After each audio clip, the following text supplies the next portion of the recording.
Hey, what's up? I'm David LeCompte. I'm from San Fernando Valley, and this is my testimony. All right, David, let's start off with your childhood. How was that like for you?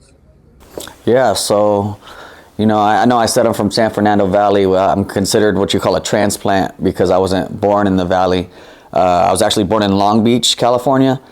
And in the 80s, early 90s, the Long Beach was a crazy place. So I grew up around a lot of bikers.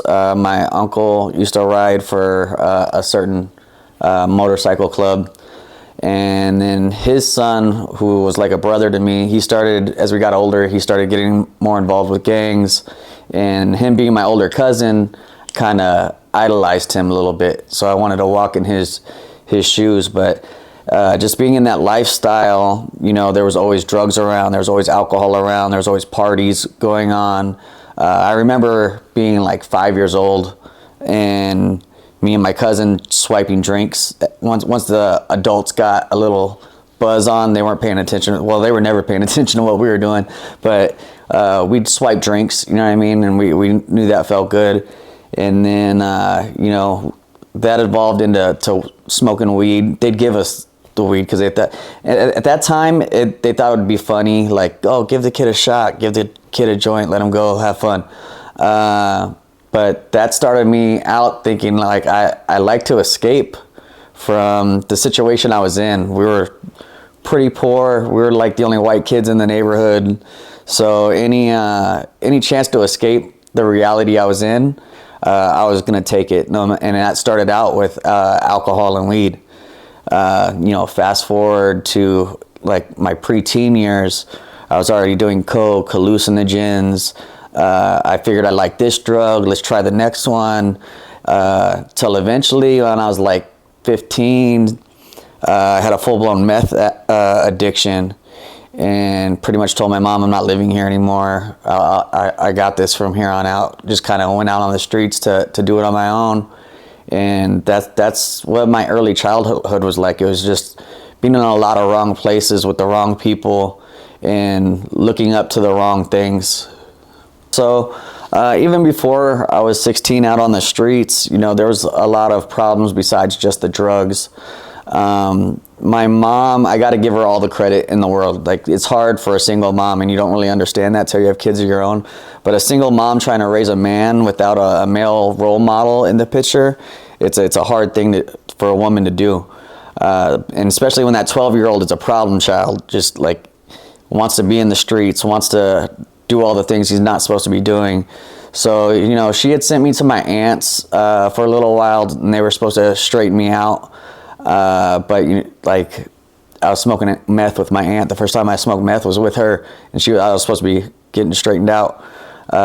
Actually, not the first time, but that's when it really picked up. I was with her and her son and my cousins. And then so when I came back, because that wasn't working out, she was like, well, you need to go live with your dad now. And my dad had been like one of those dads that only sees his kid a couple times a year. We lived kind of far from each other. So he went from, just being the let's have fun dad to having this kid that's always getting in trouble. And he tried all the other things. He tried like positive reinforcement. He tried everything he could do to try to get me to behave. But I just wasn't having it. And he drank at the time, and I know they say like abused kids will always justify it, the abuse, but I was a real bad kid, and after he had tried all the normal things, it just got to ass whoopings, and the ass whoopings got to like really bad. I had to go to the hospital one time, like child services had been called. I'd always lie to child services. Until one time he had told me like if I ever got caught with drugs, he would beat me till I was half dead and leave me on my mom's doorstep. And so I got caught at school with weed, and I was just like, well, I'm not going home. I can't go home now. My dad's gonna like literally kill me. So I just didn't go home, and I was living on the streets in Palmdale for a few months, and friends had, I guess my mom had come through trying to find me on the streets, and I was still mad at her. I was resentful that she had sent me, because I'd call her, you know, like, he's beating the shit out of me. Please let me come back, move in back in with you. And it was always like, you know, at the end of the school year or after I get this raise or whatever the case may be. So I was real resentful that she had left me in that situation. So when my friends told me, your mom's looking for you, she wants you to come back, I was like, nah, I'm not doing that. She had her chance for me to go back. I'm not doing that. So I ran around the streets on Palmdale, like couch surfing, sleeping in the back of people's vehicles, which is rough when you're 15. You know what I mean? It was winter time, and Palmdale gets cold. I know it gets cold when you're sleeping in the back of a car, 15 all night. But one day she just rolled up. I was like riding this bike I had stolen, and she just pulled alongside of me like, get in. So I got in, went back to the house with her, and then I stayed with her for, I don't know, I want to say like a year or two, until I dipped out of there. She had got this new boyfriend that we didn't really get along, and you know, I was doing my own thing. I wasn't going to school anymore. As soon as I could, she wanted to emancipate me because I kept getting in trouble, and she didn't want to be legally responsible for me. I wasn't even staying at her house. She's like, you need to get emancipated and take your GED. So if you want to be an adult, go be an adult, basically. So I wound up taking my GED when I was like 16, started working at this Jiffy Lube, but everybody there was on drugs. You know what I mean? We'd line them up in the bathroom and take turns going to the bathroom. And that was like when most of my friends, normal friends, I didn't have too many of those, but when they were like thinking of college or going to school, what they're going to do after they graduate, I was already deep rooted into the lifestyle. Like that wasn't like an option for me. Yeah, so after my mom had brought me back from Palmdale, she brought me back to the San Fernando Valley, and I got clicked up with the people that would become long-term friendships, you could say, if you want to call it that. One of those friendships was my son's first mom. We were on drugs together. I kind of like brought her into the lifestyle, which I always regretted, but we had my first son, and he passed away when he was 6 years old, which is like one of the hardest things any person could go through, I think, is burying their own kid. It's supposed to be, you know, kids burying their parents, not the other way around. So my drug addiction like flew out of control after that. Faith-wise, we were one of those families that called ourselves Christian but never went to church, never did anything. We were just like Christian in name. But we were praying for my son when he was going through the struggles he was going through that led to his death. And when he passed, I went from like being mad at God to not existing to like hating Christians, basically. Hating myself, hating the world, hating everything. And then I would go on missions where it was like, you're either going to catch life or you're going to wind up dead. And I really didn't care at the time, but I did wind up catching a case during that time. We had another son. He was 6 months old at the time when I got busted. Went to prison. They were actually going to give me a county lid, which is a year flat, but I didn't want to stay in LA County for a year. I was like, shoot the prison term. I'll go upstate. They gave me 16 with half, but I had been fighting the case so long that it was supposed to be like time served. I go upstate, and they just kick you out. They give you a number and kick you out. But I wanted to put in work, and you know, I joined a certain organization. You interviewed Mohawk. He's from the same neighborhood as me, same prison organization. And I lost several dates behind that. Several parole dates to where got to the point where, you know, the first couple of dates I was like, hey, I'll be home in a couple of months, whoop-de-whoop, and then it didn't happen. So by the time I finally did get out, or by the time my first parole came up, the DEA had picked up a case that I had caught while I was in there for something that I did. So I had to leave prison, and instead of paroling, they took me to county, gave me more time, and I went back to prison to go do my second term. And then once I got out from that term, I was right back at it. I had homeboys.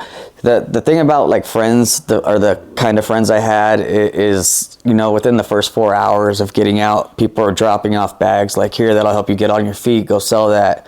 And they're thinking they're doing me a solid when really, I should have been focused on getting my life together. I just missed, all these firsts with my son that was 6 months when I went in. I get out and he's walking and talking 2 languages, and you would think that would alter a parent's perception of what's important, but it didn't. I thought I was going to stay sober. I didn't. I thought I was going to be a good dad. I didn't.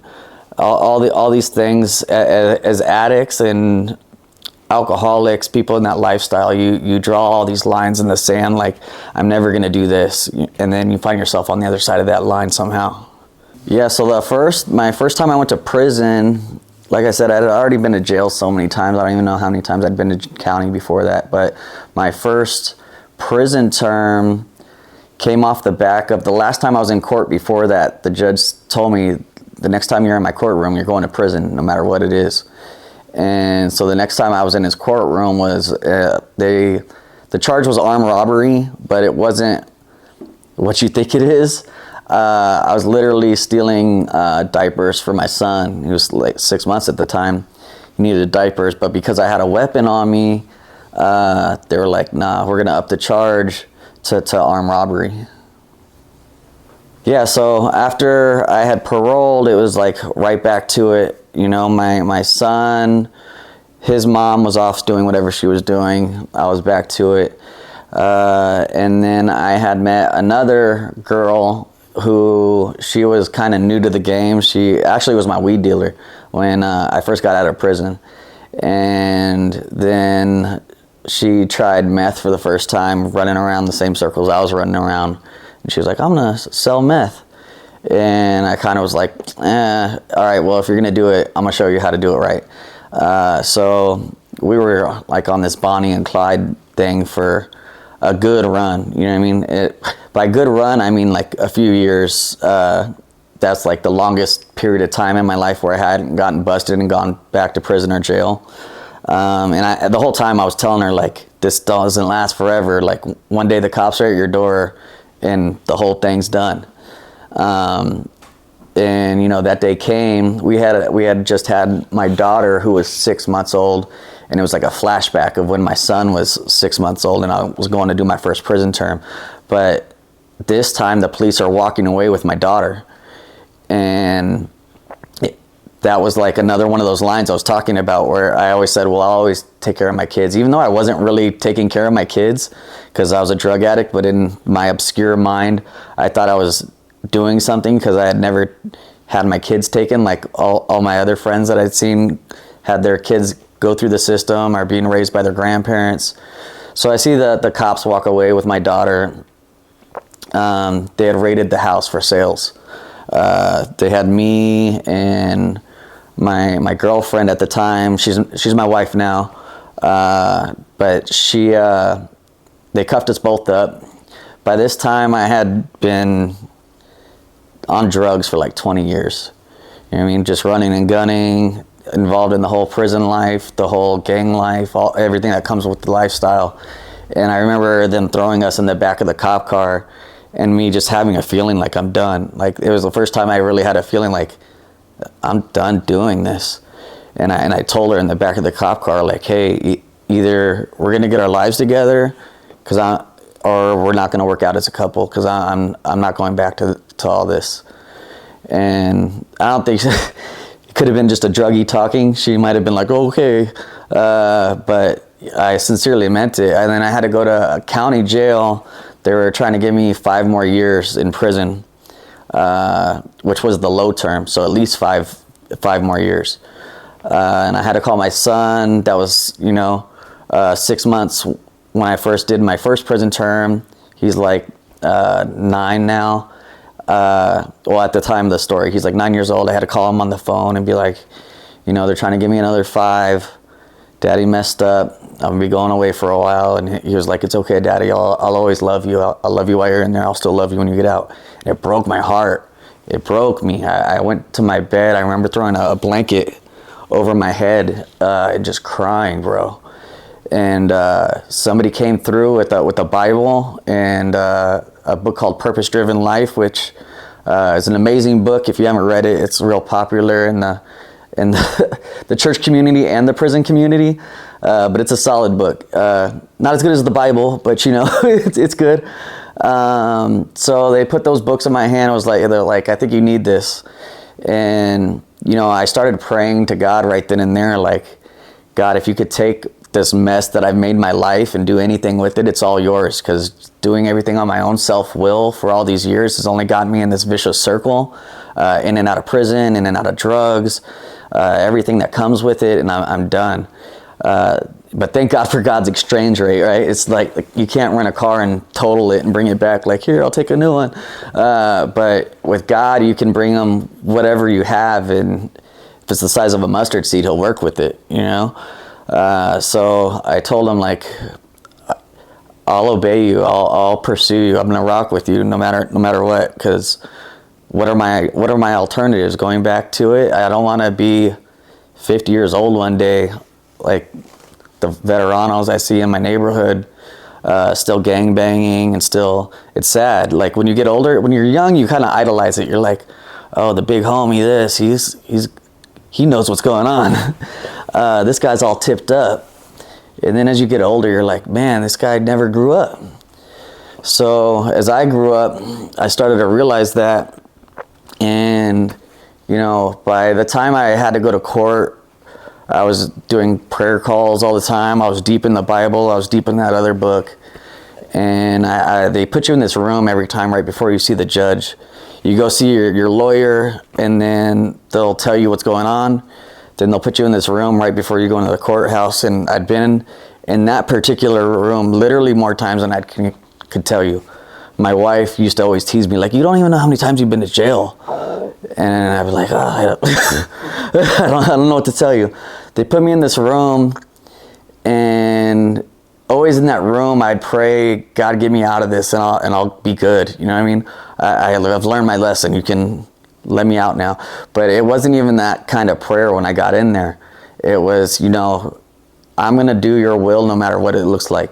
If that's pursuing you while I'm in prison, doing this 5 years, I'm still going to pursue you. If I have to go back to county and fight this case for another year, I'm still going to pursue you. Whatever you have for me, just show me the next step, and I'm going to step there. And so I go in. My girlfriend's my co-defendant because we were, like I said, on that Bonnie and Clyde thing. We were on the same case together. And she had never gotten in real trouble. She got caught with a good amount of weight one time, and they were like, what are you hanging out with all these Peckerwoods for? Like, you're like this rich white girl from Calabasas. And she's like, I just got caught up in the wrong, whatever she said. They gave her drug deferment. This time they were going to give her a rehab, and they were like, not you though, you're a drug dealer, you're going to get 5 years. And I was like, yeah, okay. And I left the courtroom being grateful to God. You know what I mean? I'm still alive. Grateful that she's going to get out and go on and be able to take care of our daughter, whatever the case may be. And then they called me back in to the courtroom, which they don't usually do. Anybody that's been to LA County, it's a blessing if you can get on the early bus back to jail.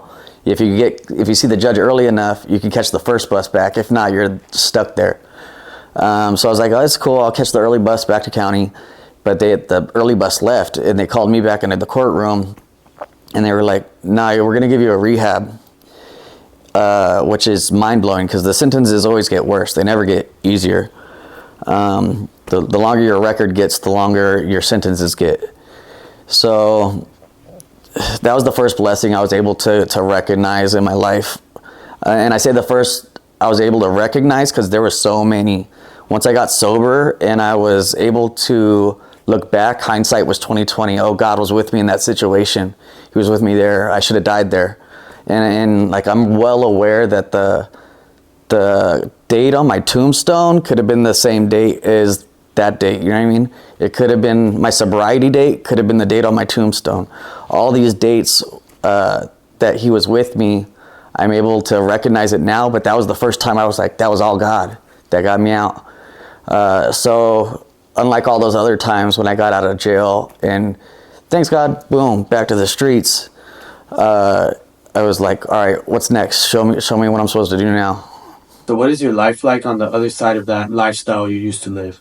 Oh, my life is amazing now. It's unrecognizable to what it used to be. When I got out of prison, or when I got out of county and out of rehab, I kept pursuing them like I promised him I was going to do. And there's a little life hack: if you don't do drugs and do what you're supposed to be doing, your life gets better. And at first, it was real selfish why I was doing the things I was doing, the right things I was doing, because I got my daughter back from child services quicker than they said that they've ever seen anybody get custody of their kid back. And I had a job, I had money coming in, like legitimate money, not illegal money, and things were just looking up for the first time in my life. One of the biggest things God gave me back in being obedient to him, and I can't even say give it back because I never had it in the first place, but was hope for my future. I never had hope for my future, and that's what kept me in that lifestyle so long. I always thought I was meant to be a drug addict, a drug dealer, a convict, all these negative things. But when he redeemed my life, I saw that he has a purpose for me. I went through all this pain, but he can use all that pain for a purpose, and now I use my stories and my testimony to help other addicts and alcoholics that come from the same lifestyle I did, deal with the same problems I did. And when you see them get that freedom, you see those chains break, man, that's a high you can't put in a bag. You know what I mean? When you see them just living life to the fullest, everything I say, it's not, I don't want it to come off as a brag, because it's all to his glory. Every blessing in my life came from me being obedient to him. And a lot of times those are scary things where it's going to stretch your faith. You have to get uncomfortable to grow. But I have this track record. The first time it was scary, where it was like, put your foot down here. And I'm like, but there's nothing there to catch me. He's like, put your foot down here. And I put it down, and he's there to hold me up. And then it's the next step, put your foot down here. And then I can look back and see this track record of where I was obedient. He told me to step out in faith, and he was there to walk with me through that. And it always worked out, you know what I mean? So when you have that kind of track record, it makes it easier to take the next step of faith. And now I'm a recovery leader at my church. We lead a meeting every week. There's actually a couple meetings, but the next step that he told me to step out to, I just finished Bible college. I just graduated seminary, and then the next step is I'm in the process of getting my pastoral license, which is another one of those things where it was like, what? Like, you wanted me to do what? But the Spirit was like, no, this is what I have for you. And I don't know what's on the other side of that, which is kind of a scary thing. But even back when I was first getting sober, I had a fear of failure, and I had a fear of success. I didn't know who David sober was, and I also didn't know if I could stay sober. But through him, through Christ who strengthens me, he made it possible for me to live this life. I just took my family to Europe, which is like unbelievable for an old junkie like me to be able to go with his wife and his 2 kids to Paris and Rome, living in a house that sometimes I just wake up and like, is this my life, God? And he's blessed me so immeasurably. There's a Bible verse that actually says, to him who is able to do immeasurably more than we can think or ask. And I live that every day. It's more than I could ever think or ask, but it's to his glory. It's nothing that I did. All I did was surrender and be obedient with what he told me. And he keeps blessing me and putting the next step in front of me, and I just try to keep making the next right move. So what would you tell your younger self if you had the chance to? Oh man. Well, younger people don't really want to hear it. They think they know everything. I remember I was recently at a juvenile hall speaking to the young men there, and I went out there and I kind of started sharing, like, hey, I've been in those exact seats, you know, and when somebody like me would come out to talk to them with some advice, I'd be like, oh man, I don't want to hear this guy. And one of the kids shouted, yeah, we don't. And I was like, oh man, this is the roughest crowd I've ever talked to. But I would just say that God has a purpose for your life. And the sooner you can hear from him and what his will for your life is, the better it's going to get, like, quick. The sooner you're able to recognize his voice. Everybody's given a purpose, you know what I mean? And usually that's to help other people for whatever kind of platform he's given you. He's given you these gifts. We all have different gifts, you know what I mean? Your platform is this, and you use it to spread a positive message. Whatever kind of pain or whatever kind of struggle you're dealing with, God can use that darkness in your life and put some light into it, and then use that to help other people.